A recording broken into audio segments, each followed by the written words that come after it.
Will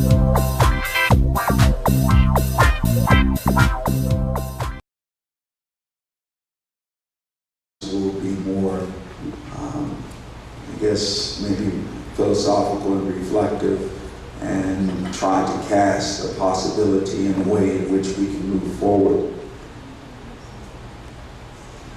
In my opinion, there's a direct correlation between the state of public education and socioeconomic stability in the public sector.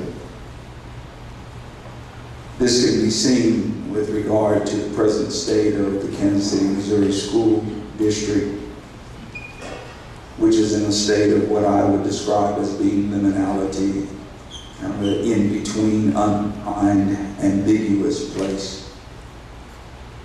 This state is indicative of the socioeconomic upheaval and dysfunction that is going on within inner city neighborhoods at present. This critical juncture is what some might call a dangerous opportunity. A dangerous opportunity for social uplift and economic self-determination movements. It's dangerous because if we continue to settle for the substandard and at best provisional academic level of education of our kids, we're on a sure path to absolute social and economic breakdown. Simply stated. It's an opportunity, however, for us to seize this moment, to do some reconsidering of some things, and to pursue excellence. My prayer and hope is that we will choose the path of opportunity and not the path of settling for what we have at this point.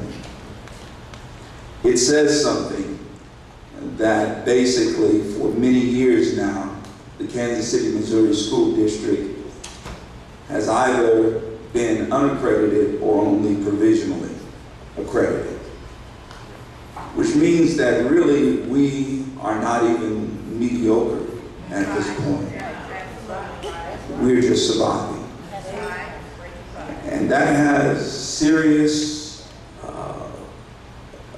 effects and impact on both our social cohesion and the ability of our communities to economically self-determine.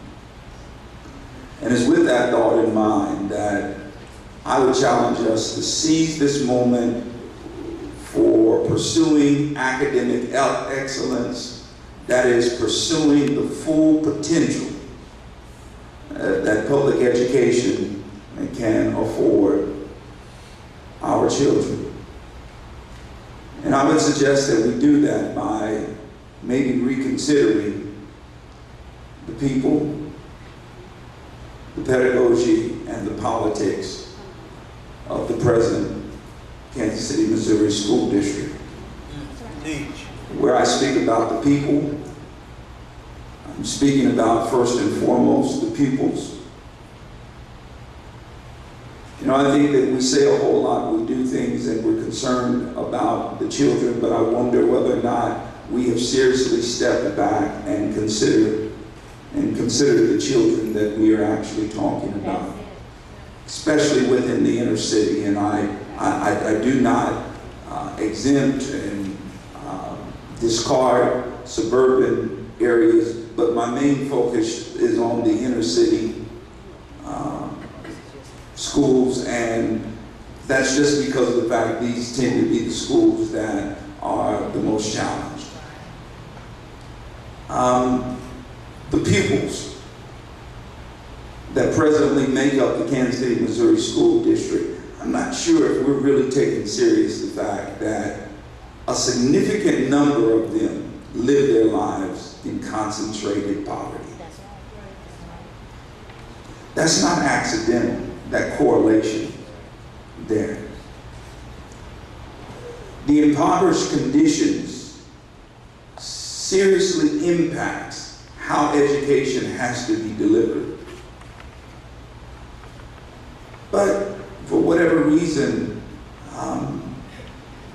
we don't talk a whole lot about poverty as we talk about educational solutions.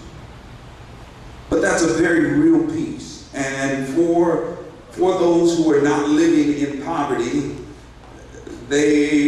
probably the majority of our pupils are lower to lower middle income, still at the low end of the totem pole. If we're going to be serious about working out ways to pursue excellence, then we'll have to take serious the impoverished conditions of our children. Then we must consider the parents, because they're part of the people that make up the Kansas City, Missouri School District.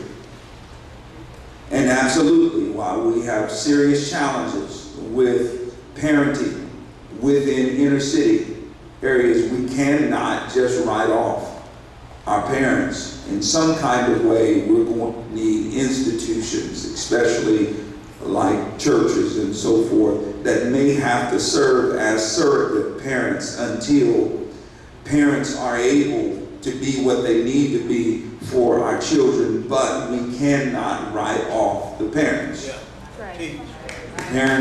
Parents are inextricably tied to the excellence within our school district.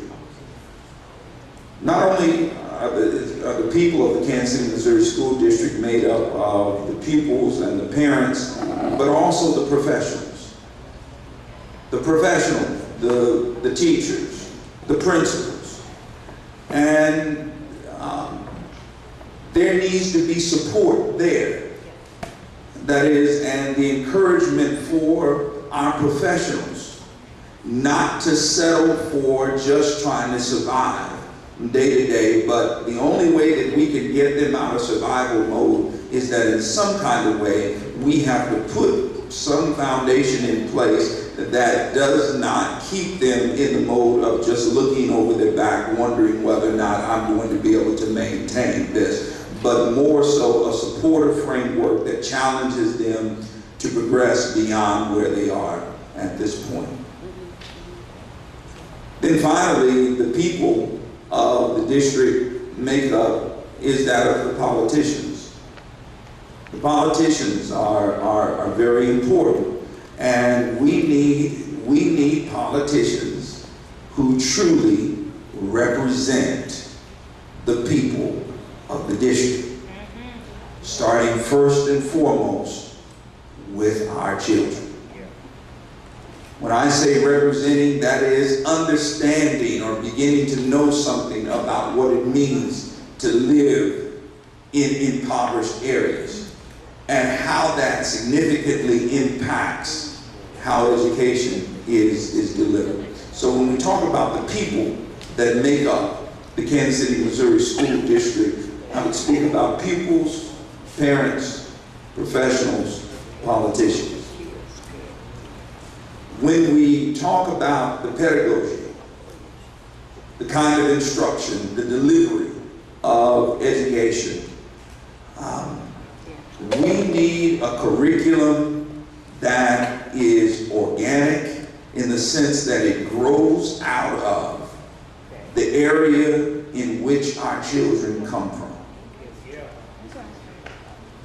We absolutely need education that is relevant to the lives of our children.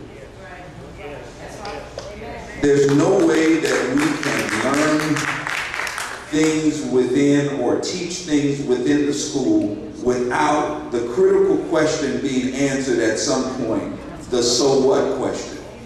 That is, no matter what our children learn, whether it's math, or whether it's reading, whether it's writing, whether it's social studies, whatever it may be, at some point, someone has to ask the question, so what is the relevance of what you just learned for the community in which you live? Yeah, That's right.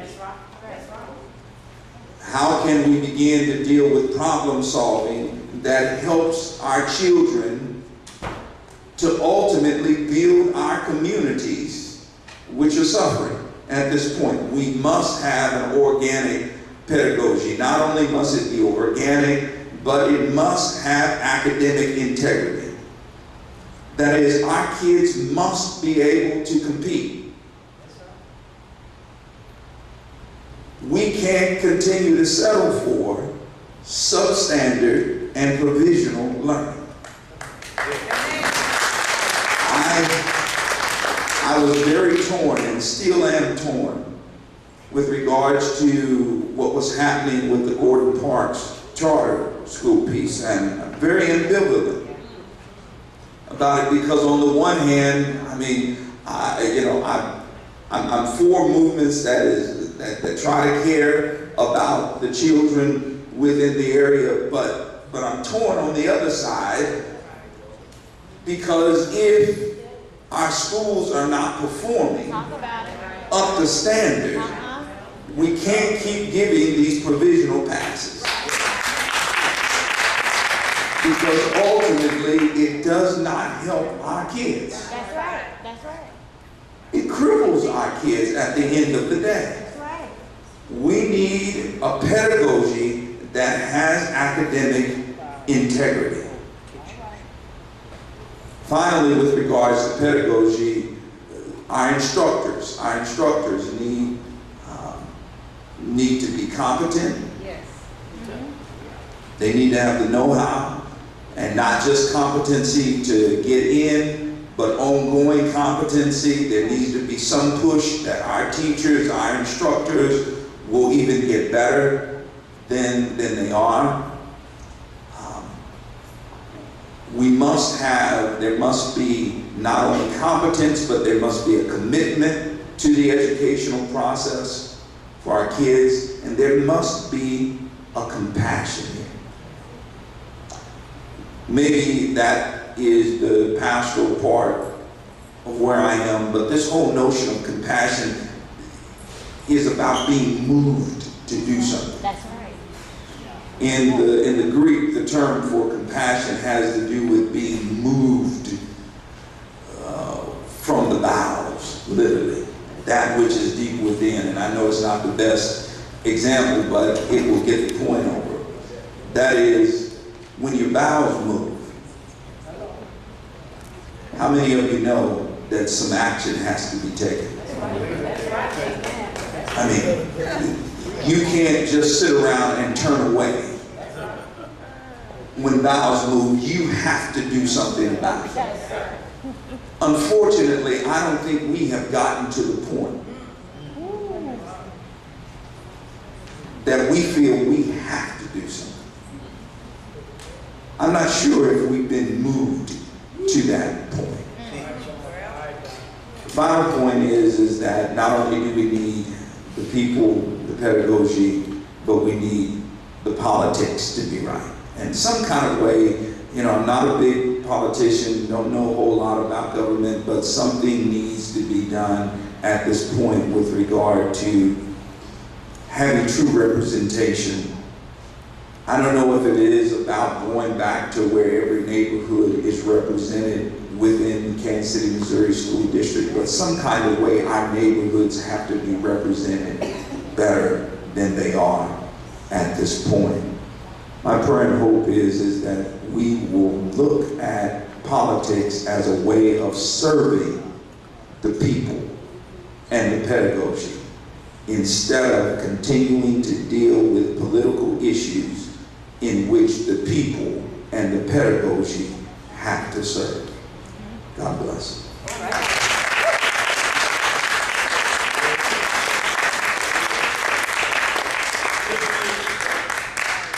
Before you start, as you prepare your cards, you may want to target a particular individual for your question, or you may ask a generic question for the entire panel.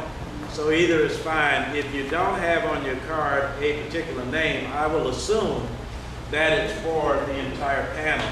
But if there's someone to whom you want to direct a particular question, put that name on there. And you will write to continue in your applause for the panel, and please give them another round of applause as we continue. Oh, I think you should follow. I'm good. I want to follow though. My name is James Scholes. I'm an education policy analyst at the Show Me Institute. We are a research organization, a free market think tank, and so I work completely on education policy. My bachelor's and master's degree are in elementary education. I spent time in public schools in Missouri as a teacher, and now I get to look at schools and do a lot of CMG wants you to always remember, the victory we call success goes to the best prepared. When you invest in your community, you are really just investing in yourself. Thanks.